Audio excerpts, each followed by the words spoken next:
This video is sponsored by Ground News. Just what is going on with Christianity these days? Oh Lord! Oh, you are so big! There seems to be a growing trend of public figures and intellectuals embracing the label of Christian without actually affirming any Christian doctrines and beliefs. Talk about a low commitment relationship with the Almighty. Take, for example, the OG Jordan Peterson, the immensely popular psychologist and self-help guru who's an expert in, well, everything, from climate change to gender to politics, religion, and genetics. Sure, experts are not very happy with him speaking utter bull, but what do they know, huh? They're just part of the big bad establishment. You see sort of the primary mother and father of humanity emerging from this underlying snake-like entity with its tails tangled together. I really believe that's a representation of DNA. That is sheer bullshit, and I told him so. Throughout the years on Rationality Rules, we've covered Peterson many times over, and one thing that he's famous, or infamous for, is championing alleged Judeo-Christian values and the Bible, insisting that they're essential for maintaining order and morality in society. Indeed, he takes great scriptural solace in the slavery that's been championed from St. Augustine in the 4th century all the way up until the Enlightenment. Oh no. No, he doesn't. That's somehow not Judeo-Christian, is it? It doesn't count. Okay, well, he's really upset with us going woke. Up yours, woke moralists. We'll see who cancels who. For ending thousands of years of old men marrying little girls. Oh no, sorry, he's okay with that progressivism, and so somehow that's Judeo-Christian. Still, you get the point. Every value he likes is Judeo-Christian, whereas every value he hates is postmodern Marxism or what have you. And when pressed, Peterson is unwilling to clearly state whether he believes Jesus Christ was literally resurrected from the dead. Well, do you believe that Jesus rose again from the dead? Literally. I cannot answer that question. Which is, you know, the central tenet of the Christian faith. So he's a pretty odd Christian if he's a Christian at all. Or consider Ian Hursi, the Somali Dutch activist who recently discarded her atheism in a widely read article titled "Why I Am Now a Christian." Yet not once within her testimony did she mention Jesus, Christian doctrines, or personal experience, nor, well, anything to do with the religion. Instead, she focused on resisting Islam, Putin, and, of course, the woke. Up yours, woke moralists. Other figures, like Douglas Murray, the conservative British commentator, have followed a similar trajectory, defending Christianity as a key part of Western identity under threat while sidestepping the question of whether Christian doctrines are actually true in any literal sense. I mean, it's from Christianity that we get the idea of rights. To be fair, unlike Ali, Murray does not call himself a Christian, and to a large extent this is also the case for Peterson, but they all certainly sing the same tune. It doesn't matter to Murray, it seems, that under the dominion of Christianity until the last 70 years, so for well over 1,500 years, these sweet and gentle Christians would have had him castrated for being homosexual. Oh no, we need to defend Christianity because Judeo-Christian values. All of these ideas, like the dignity of the individual, these come from the Judeo-Christian tradition. So I ask again, what in Jesus' tomb is going on? What do we call these Christians? Well, I say we call this phenomenon cuckoo Christianity, and its adherents cuckoo Christians. Fitting, no? Just as cuckoo birds lay their eggs in other birds' nests to let them do all the hard work of raising the chicks, these cuckoo Christians hide under the Christian label and gain their cultural support, without believing in Christian doctrines. Continuing this trend, just last week we witnessed another grand conversion, Konstantin Kisin of trigonometry. The atheism delusion. He's graduated from being a mere atheist to enlightened, lapsed atheist, and he's here to warn us all about the grave dangers of the atheist delusion. And speaking of delusions, the United States, a country where there's no official religion, but the presidents swear into office with their hand on the Bible anyway, apparently needs a Christian Day of visibility. This is, at least, what twice impeached former President Donald Trump thinks. He promised to make November 5th Christian Visibility Day, in response to President Biden recognizing Trans Day of Visibility this past Easter, despite Trans Day actually being commemorated every March 31st, so not Easter. Long story short, Trump was outraged that Biden would declare Easter Sunday Trans Day, sharing great offence alongside his Christian base, declaring it blasphemous. But the great thing about the story overviews that Ground News creates is that they're based on all the articles they can find covering the same topic, which in this case is 140 sources.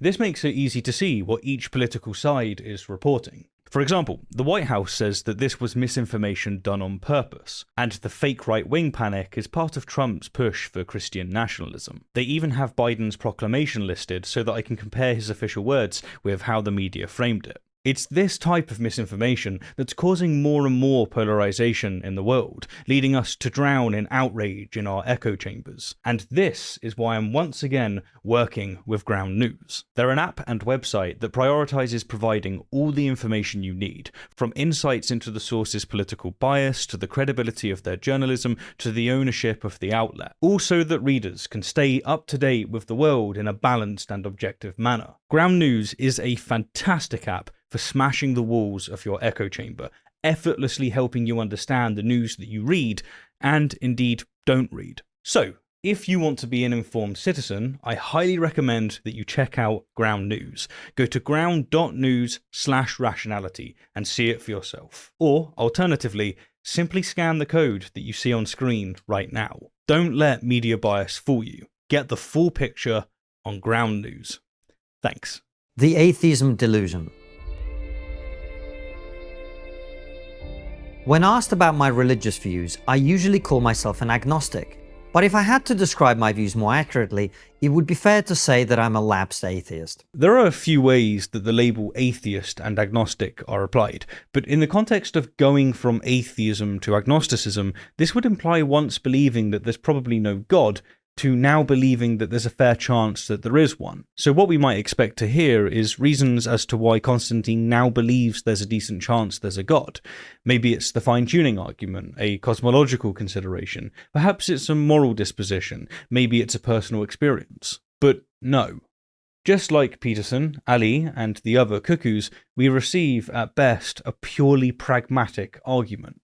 Namely, Christianity is good for society, and so, ironically, we should delude ourselves into treating it as if it's true. Born in the Mecca of non-belief that was Soviet Russia, my view of religious people as ignorant, obscurantist and doctrinaire was only reinforced by watching my comedy heroes, like George Carlin and Bill Hicks, take big and legitimate swings at the disconnect between the teachings of religion and the behavior of the religious. If Constantine believed that all religious people are unintelligent, then he was bound to be surprised eventually. But most atheists are not so uninformed.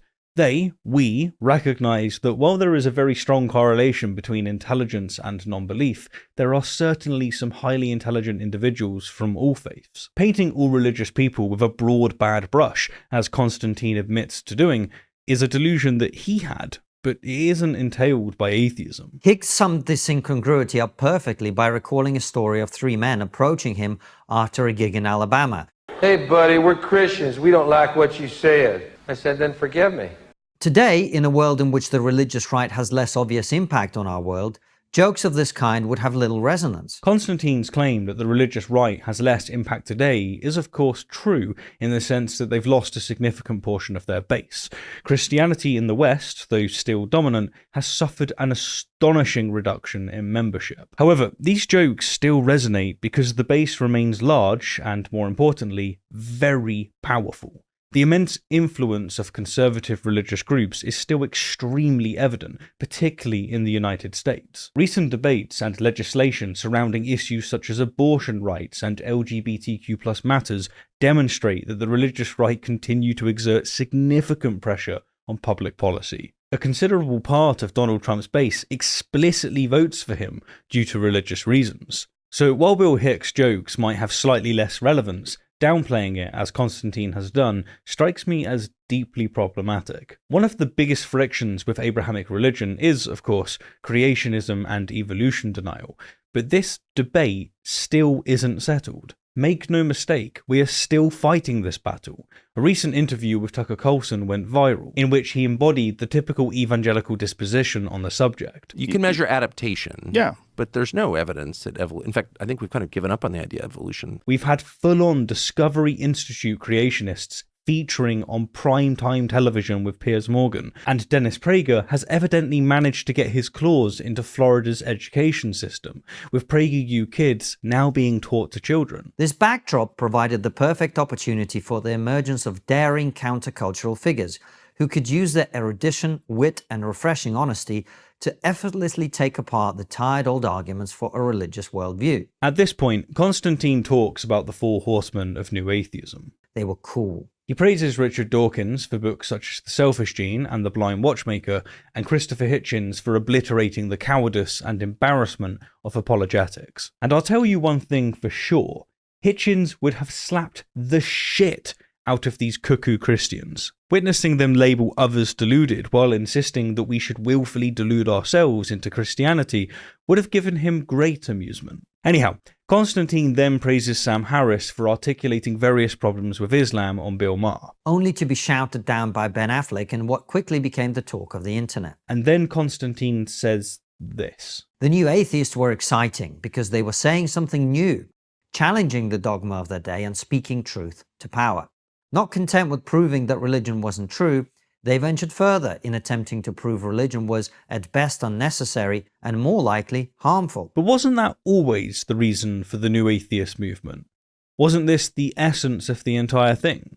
The Four Horsemen didn't emerge out of nowhere. They came together to take a stand against clerical bullying and the harmful effects of religious dogma on society. They each emphasized that the only way the harm done by religion could be justified is if it's true, insisting that women are subordinate to men and that homosexuals are abominations is evil if these scriptures aren't true. Sam Harris in particular highlighted the difference between religions and their potential impact on society. He explicitly stated that while Jains are not a cause for concern because the more fanatic a Jain is, the less you need to worry about them, on the other hand, Christians and Muslims certainly are a concern. Same-sex attraction is a dysfunctional form of idolatry. So the Quran never punishes people for feeling a particular way.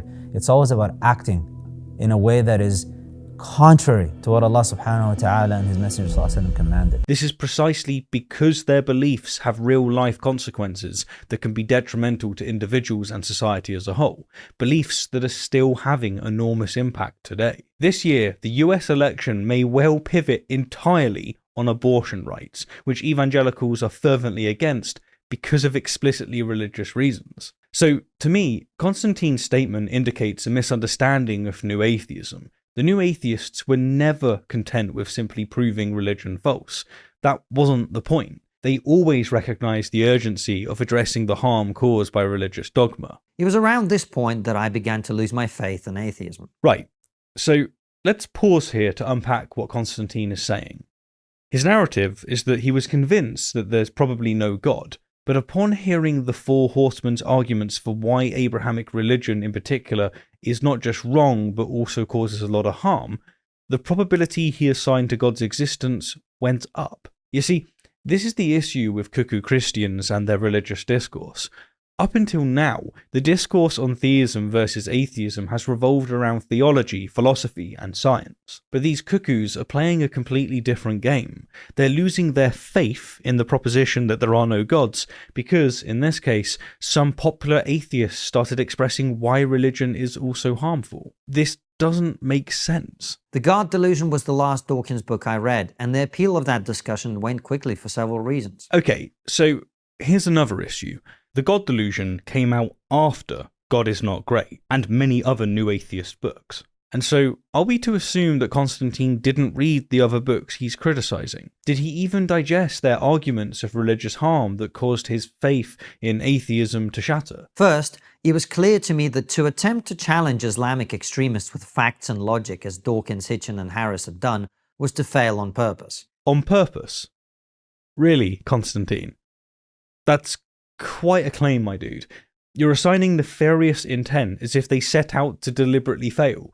But let's think about this for a second. Are we to believe that Christians could be reasoned with via arguments such as pointing out that the Bible condones slavery and that there's glaring issues with the problem of evil, but Muslims are somehow immune to logical arguments? What nonsense. I mean, does Constantine think that there's no ex-Muslims out there who left their faith after engaging the very same critiques levelled by the new atheists at Christians? In seeking to liberate us from the tyrannical instincts of dogmatic Christians, the new atheists actually delivered us into the hands of a different and far more pernicious religious zealotry, from which the ordinary citizen has no security at all. Now, you might be thinking, what pernicious zealotry have we been delivered to that's worse than religious fundamentalism? Well, fortunately, Constantine gives us several examples. One of the core claims of the new atheists is that religion produced evils that were far worse than the body count of non-believers. Sure, Stalin, Hitler and Mao were bad, they argued, but they weren't motivated by their atheism or its holy book.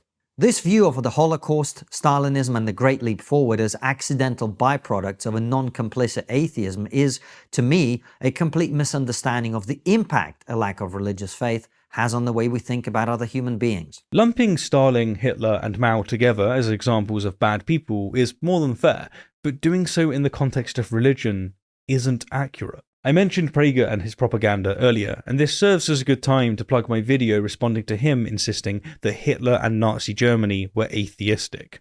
They weren't. What's with the pseudo-history? However, my purpose here isn't to debunk all of Constantine's claims. Rather, I want to focus on his core argument.